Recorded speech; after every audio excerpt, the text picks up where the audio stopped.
The Stranger's Bride. The wagon wheels creaked to a slow stop in front of the Reed Ranch, dust swirling like faded ghosts around the hooves of the horses. The sky stretched wide and endless, the kind of western blue that made a person feel small. Sarah Allen gripped the handle of her carpetbag tighter, her stomach twisting as she looked up at the wooden house that was to be her new home, and the man she was meant to call husband. Caleb Reed stood on the porch, hat shadowing his eyes, one hand resting on the railing. He looked exactly like the kind of man the frontier bred, tall, sun-browned, broad across the shoulders, the hint of calluses on his knuckles telling of hard work and harder years. He wasn't smiling, but he wasn't frowning either. Just watching. Assessing. "Miss Allen?" he asked, his voice deep, rough like gravel softened by rain. Sarah nodded, unsure whether to step forward or flee back into the wagon that had brought her from Kansas. "Yes." "Mr. Reed?" He nodded once. "You can call me Caleb. No need for the Mr. here." She tried to smile, but her lips refused. The letter she'd received weeks ago flashed in her mind, simple words written in a careful hand. "I'm a widowed rancher in need of companionship. Not fancy, but honest work, a quiet life, and a good roof. If you're of a mind for marriage, I'll pay your fare and meet you at the station." It hadn't been love. It had been survival. And she'd said yes. Caleb stepped down from the porch, boots thudding against the dirt. "You travel light," he said, eyeing her small bag. "I didn't have much to bring," she murmured. He took her bag without asking and started toward the house. "Supper's on the stove.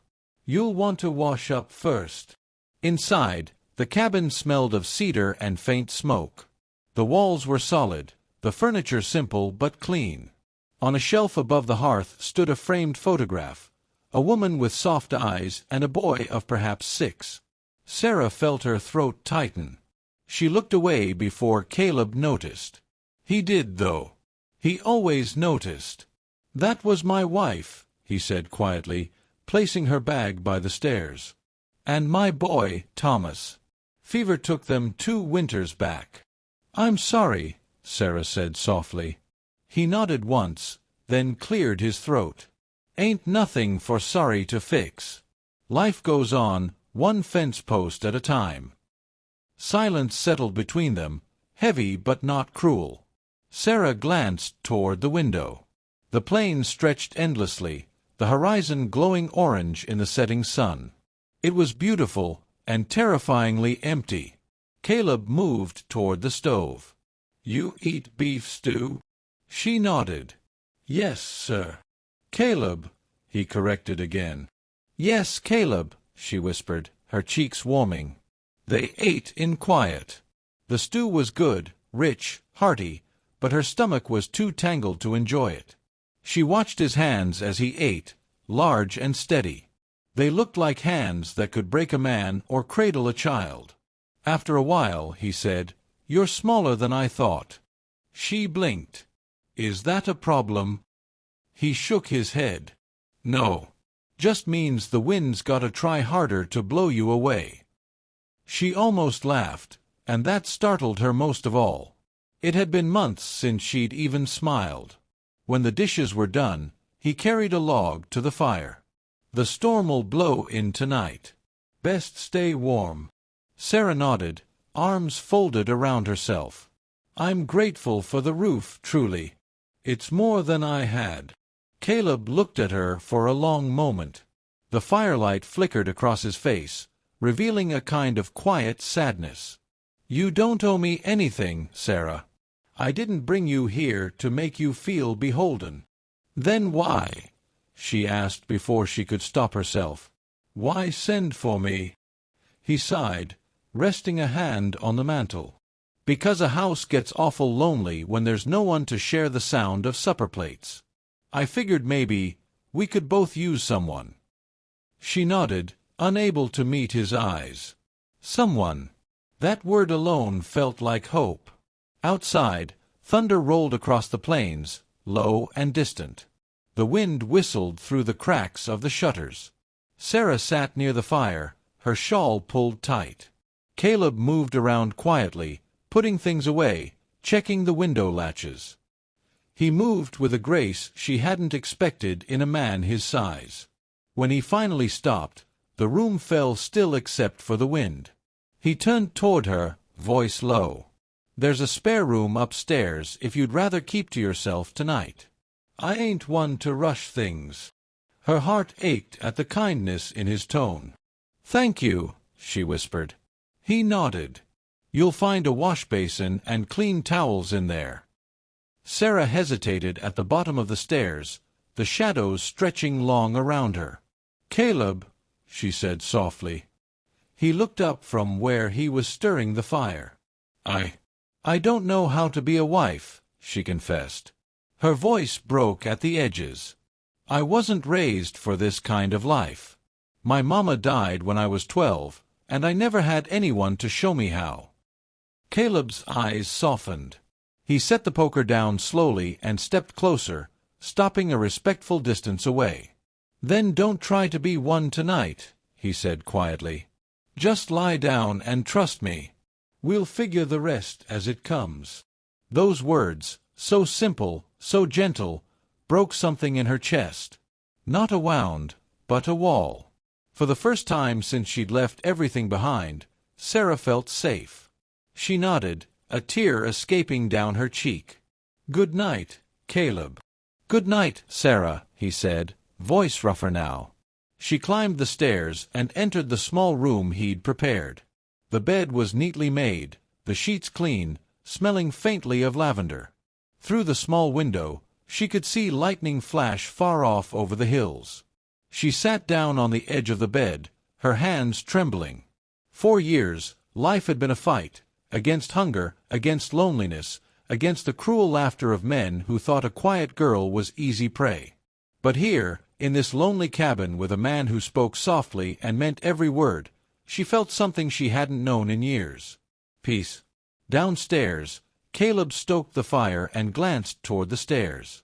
The storm outside howled louder, rain beating against the roof. He leaned back in his chair, hat resting over his knee. He wasn't a man of prayer, but that night he murmured one anyway. Not for himself, but for the fragile woman asleep upstairs, for the strength to keep her safe, and for the chance to learn how to live again. When the thunder shook the windows, Sarah stirred in her bed, clutching the blanket tighter. She thought of his words, "Just lie down and trust me," and for the first time in years, she believed someone might truly mean them. She closed her eyes to the sound of rain on the roof, and drifted into sleep with a single thought echoing in her heart. Maybe trust was the beginning of love. Learning his heart. Morning came softly over the plains, washing the hills in pale gold. The rain had stopped sometime before dawn, leaving the world damp and shining. Sarah woke to the scent of coffee and the distant sound of boots on the porch. For a moment, she forgot where she was. Then memory rushed back, the wagon, the ranch, the man downstairs. She sat up slowly, brushing a loose strand of hair from her face. Her room was small but warm. Someone, Caleb, had placed a folded blanket at the foot of the bed during the night. The thought made her chest tighten. No man had ever shown her that kind of quiet care. She found him outside, standing by the corral with his hat tipped low, watching the sunrise. The light caught the edges of his profile, turning his stubble to gold. He looked carved out of the land itself, steady, unyielding, and somehow kind. "Morning," she said softly. He turned, a faint smile touching his lips. "You sleep all right?" "I did. Thank you for the blanket." He shrugged. "Wasn't much. Nights get cold up here. You'll want to keep close to the fire till spring." Sarah watched the horses grazing beyond the fence. The way they moved, strong, graceful, filled her with a quiet awe. "They're beautiful," she murmured. Caleb followed her gaze. "That big bay's named Dusty. Mean as sin, but loyal once you earn him. He's like some people I know." She smiled at that, the first easy smile she'd given him. "And which kind am I?" Caleb chuckled low. "Too soon to tell." They shared breakfast, biscuits, eggs, and strong coffee that made her cough the first time she sipped it. Caleb laughed softly, the sound deep and unfamiliar even to him. It had been a long time since laughter had lived in his house. Afterward, Sarah insisted on helping with chores. She rolled up her sleeves, grabbed a bucket, and followed him to the barn. The air smelled of hay and horses and sunlight streaming through the slats. She slipped once on the wet boards, and Caleb caught her by the arm, steadying her before she fell. "You all right?" "Yes," she said, though her heart hammered wildly. "Guess I'm not used to barn floors." His hand lingered for a heartbeat longer than it needed to. "You'll learn," he said quietly, and released her. For the next hour, they worked side by side, him lifting bales of hay with effortless strength, her filling troughs with water, trying not to trip over the chickens that insisted on following her. Once, when she lost her balance again, Caleb chuckled under his breath. "You keep this up, and I'll have to build you your own special corral," he teased.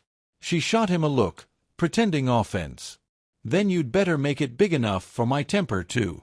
That made him laugh, really laugh, and Sarah felt something bloom in her chest, warm and unfamiliar. When the sun climbed higher, Caleb leaned against the barn door and handed her a canteen. "You learn fast," he said, watching her sip water. "Didn't expect you to take to ranch work this easy." "I don't mind hard work," she said. "It's silence I've never known how to live with." He looked down at his hands. "You'll get used to quiet here. It's the only thing that doesn't argue back." She smiled faintly, but her heart ached at the loneliness in his tone. That evening, after supper, Sarah found herself standing by the old shelf again, looking at the photograph of his wife and son. She didn't mean to pry, but she wanted to understand the man she'd married.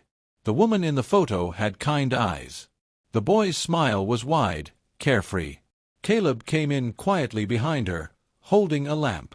"You found them," he said simply. Sarah turned quickly, embarrassed. "I'm sorry. I shouldn't." "It's all right," he said gently. "They were good people. Sometimes I think the world just forgets that too easy." She hesitated, then asked softly, "Do you still miss them?" He stared at the photograph for a long time. "Every day. But grief don't feed cattle, and it don't build fences. I learned to keep walking. Don't mean I stopped loving him." Sarah nodded, tears prickling at her eyes. "I understand. Loss doesn't stop just because you keep breathing." Caleb glanced at her then, really looked at her, and saw something in her expression that made his chest tighten. "You've lost someone too." "My father," she whispered. "He died in a mine collapse when I was 17. After that, it was just me." Neither of them spoke for a while. The fire crackled softly in the hearth, and rain began tapping faintly against the windows again. Finally, Caleb said, "Guess that's why we understand each other some. We both got pieces missing." She nodded. "Maybe that's what makes us fit." He smiled faintly at that, and the warmth of it reached his eyes. Later, when she went to put out the lamp, her hand brushed his by accident. She froze, not from fear, but from the sudden, startling calm that came with his touch. His hand was warm, rough from work, yet gentle as it closed around hers. "Sarah," he murmured, "you don't have to be afraid here." "I'm not," she whispered back. "Not any more." He studied her a moment longer, then slowly lifted her hand to his lips. The kiss was soft, a promise more than passion. When he stepped back, his voice was low. "You said you didn't know how to be a wife. Truth is, I'm not sure I remember how to be a husband either. Maybe we just learned together." Her breath caught. "I'd like that." The next morning, the sky blazed clear blue after days of gray. Sarah woke to the sound of Caleb chopping wood outside. She watched from the window, smiling as he worked, shirt sleeves rolled, muscles taut with effort. There was strength in him, yes, but also gentleness. She brought him water when he was done, and together they sat on the porch steps, drinking in the quiet. Caleb looked out over the land. "You know, when I first wrote you, I figured I was doing you a favor, giving you a place, a name, safety. But now I reckon maybe it's me who got saved." Sarah turned to him, eyes bright. "You gave me a home, Caleb. Not just a roof, a reason to wake up." He smiled at that, slow and shy. "Reckon that's worth more than any favor." The wind swept across the plains, carrying the scent of wildflowers and rain. Sarah leaned her head against his shoulder, feeling the steady rise and fall of his breath. For a long time, neither spoke. They didn't need to. As the sun began to dip low, Caleb's arm came around her, drawing her close. She closed her eyes, the warmth of him grounding her like roots in the earth. Trust. That was how it began. Love, the kind that grew quiet and deep, came after. And as the evening shadows stretched across the land, Sarah whispered, almost to herself, "I think I finally know how to be a wife." Caleb's thumb brushed her hand, his voice tender and certain. "And I finally remember how to love one." The wind sighed through the tall grass, and somewhere in the distance, the first stars began to appear, silent witnesses to two hearts learning, at last, how to heal.